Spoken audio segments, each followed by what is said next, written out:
Hello, this is the first Sunday of Advent. If you check around across the whole world this weekend, the light of Christmas is being lit in different towns and cities of our world. And for the Catholic Church, this is the light of Advent. That first light being lit today is just to remind us that there is need in the world for the light. People are realizing now more than ever that there is something that is not quite right in the world. The world needs light, be it the challenge of the pandemic, which obviously menaces the whole world today, or be it political, economic uncertainties of our world. We need light. Talk about moral challenges of our world today, that people deep within their hearts know that there is a moral vacuum in the world today.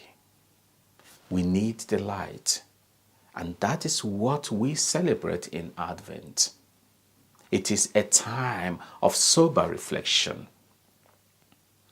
asking God to bring His light, to shine in the darkness of our world. We are reminded as Christians that we are people who have been given the light of Christ in our baptism. The God who has called us out of our darkness into His own wonderful light. And that is what we celebrate in Advent. It is a time when we realize where we are, asking God to come to us where we are. We invite God to come to the lowliness of the human reality. And today Isaiah in that first reading asks God a very fundamental question. God, why have you forsaken your people? Why have you allowed your people to go astray?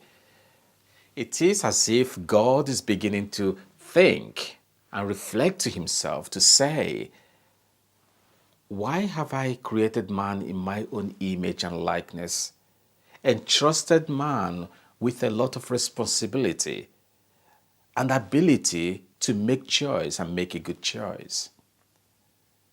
I've trusted man so much, thinking man could do the right thing. Now I know that the human person is too weak even to make a simple choice of doing what is right. But again, God begins to reflect to say to himself, what is the best thing to do now? To turn around and destroy the work of my hands? God reminds himself in the words of Prophet Isaiah, I am the God of mercy, gentleness, compassion. I cannot destroy the work of my hands. And this is a plea to let us know why Christ has to come to us at Christmas.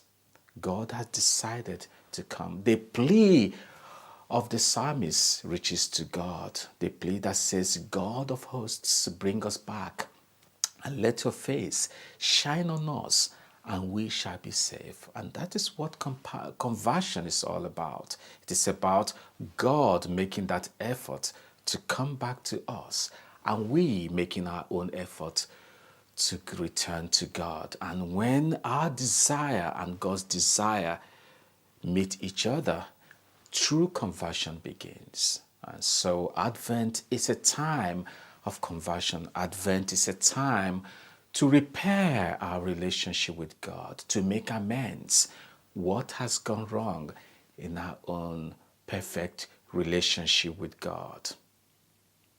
And so we can understand the Gospel of Mark today speaking to us, reawakening us to say, be at alert, stand ready, waiting for the Lord who is to return to us. Yes, the Lord has accepted to come back to us.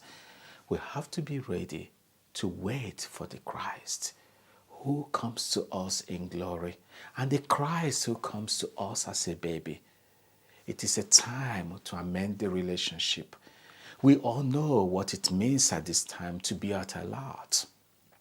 We know what it means to be careful about what we touch and what touches us, what we eat, the social distancing and all that. If we can apply that in our own moral relationship with God and others, to know to the extent we can go in our own relationship with everyone and with God. And the gospel striking message is, God is coming to us. He has heard our cries. There is light at the end of the tunnel, but we have to be awake. We have to work hard. We have to wait actively to welcome that light which is already shining. May the Lord bless His words in our hearts through Christ our Lord. Amen.